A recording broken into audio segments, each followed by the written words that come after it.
Bonjour à tous, on est Erev Shabbat, Parashat Acharei Mot Kedoshim, 5780, Tafshin Pe Aleph.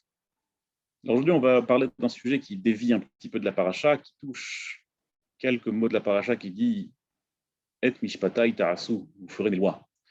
Et mishpatai ta'asu, c'est-à-dire vous accomplirez mes lois, dit Akadosh Baruch Hu. Alors, je vais vous parler d'une question intéressante qui a été posée il y a quelques années au sein d'une famille qui a commencé un processus de tchouva. Et il y avait là-bas on va appeler ça des écarts entre les deux conjoints. L'un, il était plus près que l'autre, il voulait plus avancer que l'autre. Et l'autre, il voulait avancer, mais à son rythme. Et donc forcément, ça crée des tensions. Et il y avait une vraie question ilkhatique. La question ilkhatique est la suivante. Vous allez peut-être me dire ce que vous en pensez. Les deux parents, ils se sont mis d'accord que les enfants allaient étudier dans des écoles juives qui suivent la Torah, c'est-à-dire recevoir une éducation religieuse comme il se doit. Et sur ça, il n'y avait pas de problème. Le problème, c'était sur le respect du Shabbat.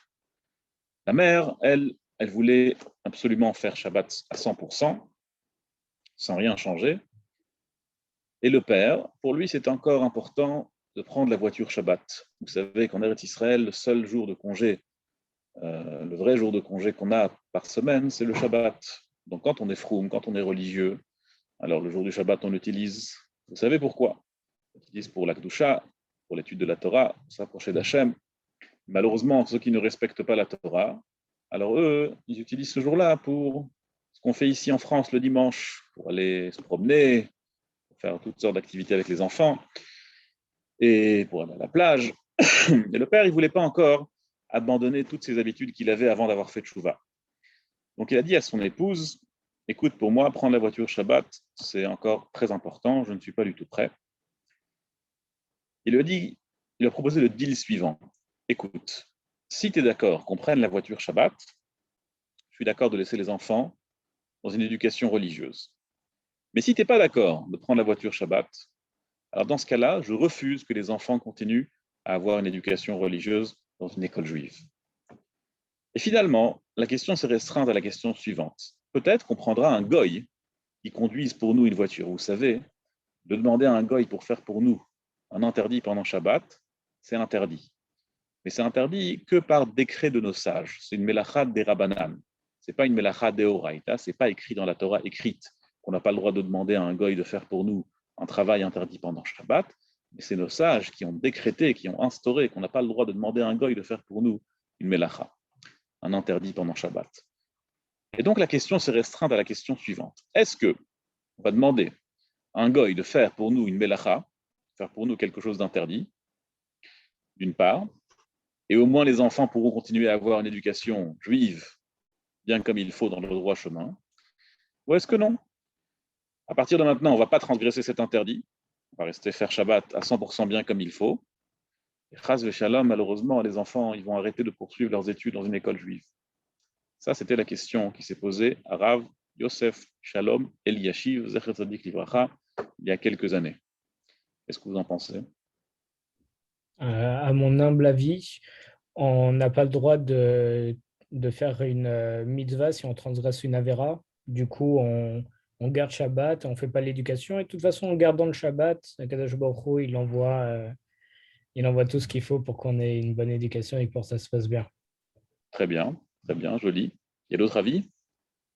J'ai pas très bien compris la question. Moi, j'aurais dit le contraire.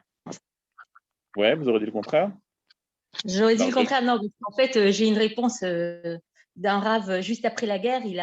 Une fois, il a téléphoné pendant Shabbat à un autre, un grand donateur pour pouvoir, c'est pour ça que je sais, entre autres. C'est Rav Yecheskel Avramski, cette histoire. Oui, c'était à Londres, je crois. Ouais, c'est Rav Yecheskel Avramski, cette histoire. Vous le connaissez? C'est pas une histoire très connue.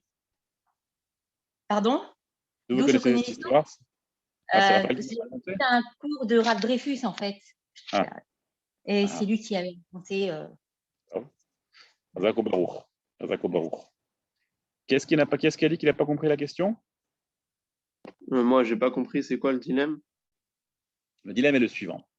Le mari lui dit comme ça. à la femme. Il lui dit, écoute, soit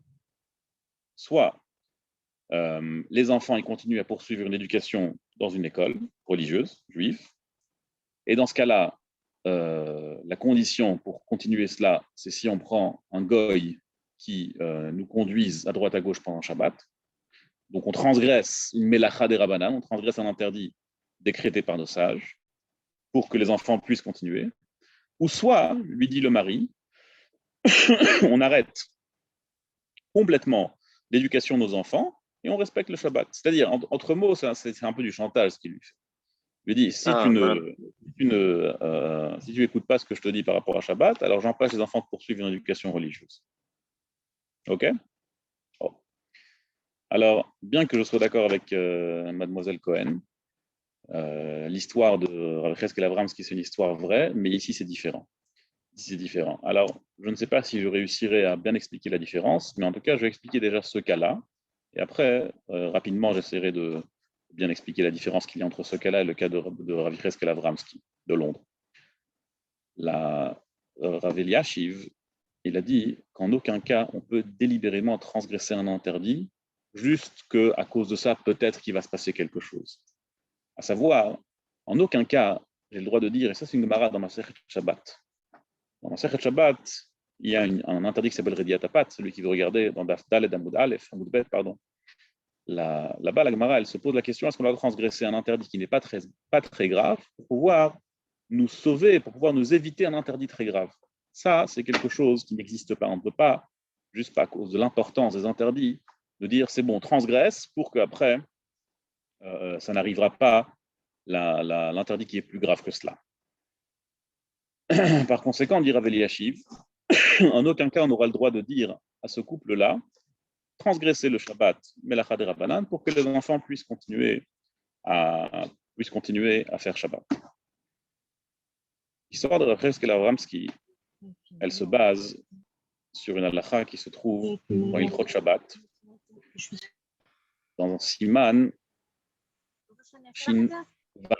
À la fin de Siman Shin Vav, il y a un seif dans le Shulchan Aruch. Ce n'est pas partie du Dvar Torah, ce que je vais vous dire maintenant, mais c'est quand même quelque chose d'assez important. La halacha est la suivante. Le Shulchan Aruch écrit que si une femme elle a été enlevée par des goïms et que ses jours ne sont pas en danger, ils l'ont enlevée juste parce que quelqu'un voulait se marier avec elle, allez-nous, ils l'ont enlevée parce qu'il voulait qu'il soit avec eux, mais sa vie n'est pas en danger. Est-ce qu'on a le droit de transgresser Shabbat pour qu'elle-même puisse continuer à rester juive au final? C'est ça la problématique là-bas. C'est pas, ces jours ne sont pas en danger, elle restera en bonne santé, il n'y a pas de problème, ils vont très bien s'occuper d'elle là-bas, mais d'un autre côté, elle ne pourra plus être juive. Est-ce que nous, on a le droit de transgresser Shabbat ou pas? La halacha, elle est au Shulchan Aruch, il tranche à la fin de Siman Shin Vav, on a le droit de transgresser Shabbat pour la sauver. Pourquoi? C'est quoi la logique? La logique, elle est, ça aussi c'est à voir avec notre paracha, où il y a écrit Vachai Bahem, Velo Sheyamut Bahem. Chazal nous disent Chalel alav Shabbat achat, kedei sheyishmor Shabbatot arbe. Transgresse un Shabbat pour qu'il garde beaucoup de Shabbatot. Ça, c'est le klal du Shulchan Aruch. Par conséquent, l'histoire de Rav Cheskel Avramsky, que mademoiselle Cohen a mentionné, l'histoire, elle est comme ça. Celui qui ne la connaît pas, c'est une très belle histoire. Pour la raconter en quelques minutes, parce que je vais laisser aussi Rabbi Raphaël lire son Dvar Torah. Il y avait à Londres un juif très riche qui donnait beaucoup de tzedaka, beaucoup de charité. Et à l'époque, c'était la Londres d'après-guerre, il n'y avait pas d'école juive à Londres. Et Rav Cheskel Avramsky, qui était un grand gadol, un grand gaon, très très grand, un match très très grand. Mon père, il l'a connu. Et qui était d'abord à Londres pendant plusieurs années, après il est passé à Yerushalayim. Et là-bas, il y a Rav Cheskel Avramsky, il sollicitait beaucoup ce riche pour qu'il donne de l'argent pour construire une école pour les enfants juifs. Et ce riche, il refusait. Il dit, moi, ma charité, je la donne pour des pauvres. Je la donne pour des pauvres, je la donne pour des gens qui étudient la Torah. Mais les enfants, ils peuvent aller à l'école laïque, comme tout le monde. Et plus tard, lorsqu'ils grandiront, on va leur enseigner la Torah. Comme moi, comme ma famille, on a toujours fait comme ça, on a toujours été comme ça. Ce n'est pas important de donner l'éducation juive. L'éducation juive, ils la recevront à la maison, ça suffit largement. Un jour, avec Yecheskel Avramsky, ce juif, ce riche, reçoit un téléphone pendant Shabbat. Et le majordome, quelqu'un de très riche, à l'anglaise, le majordome, il lui dit, écoutez, monsieur, c'est un certain Yecheskel Avramsky qui vous appelle. Moi, je ne prends pas le téléphone Shabbat. Oui, mais le rabbin, il a dit que c'est un danger de mort et que vous êtes obligé de lui répondre tout de suite. Le juif, il prend le riche, il prend le téléphone, il voit qu'en effet, c'est Yecheskel Avramsky de l'autre côté du fil. Qu'est-ce que c'est que cette histoire? C'est Yecheskel Avramsky qui m'appelle pendant Shabbat. On va dire Yecheskel Avramsky qu'il faut que tu saches que construire une école pour des enfants juifs, c'est encore plus important que Pikuach Nefesh, c'est encore plus important que sauver quelqu'un. C'est aussi important que sauver la vie de quelqu'un. Par conséquent, je transgresse Shabbat pour t'appeler, pour te montrer à quel point c'est important. C'est ça qui a fait basculer la vie du riche, qui donne à l'école. Donc, Madame Cohen, elle demande à juste titre, qu'a priori, voit de cette histoire, on a le droit de transgresser un interdit même très grave pour l'éducation juive. C'est vrai, elle a raison. La question, elle est ici, est-ce qu'on a le droit de manière systématique, complètement abandonner un interdit? On dit, voilà, cet interdit, c'est fini. Pour nous, ça devient complètement autorisé. Pourvu que les enfants y reçoivent l'éducation juive, ça, c'est une chose. Il y a autre chose, transgresser une seule fois un interdit pour maintenir l'éducation juive parce que c'est crucial pour qu'ils puissent mettre plus tard continuer leur vie juive, ça, c'est encore autre chose. D'une part, c'est repousser un interdit, et ici, c'est complètement autoriser un interdit. Vous comprenez la différence? Autoriser un interdit pour qu'ils puissent poursuivre une école, une éducation juive en général, on ne peut pas autoriser quoi que ce soit que la Torah l'a interdit.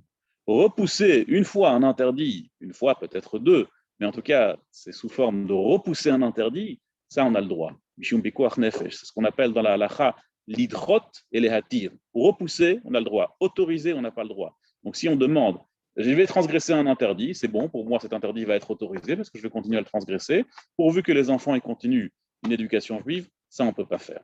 Par contre, repousser une seule fois, même un interdit très grave, même Shabbat, pour sauver l'éducation des enfants, ça on a le droit de faire. J'espère avoir répondu à votre très bonne question, mademoiselle Cohen. À bientôt, Bezrat Hashem. Kol Tuv, Shabbat Shalom.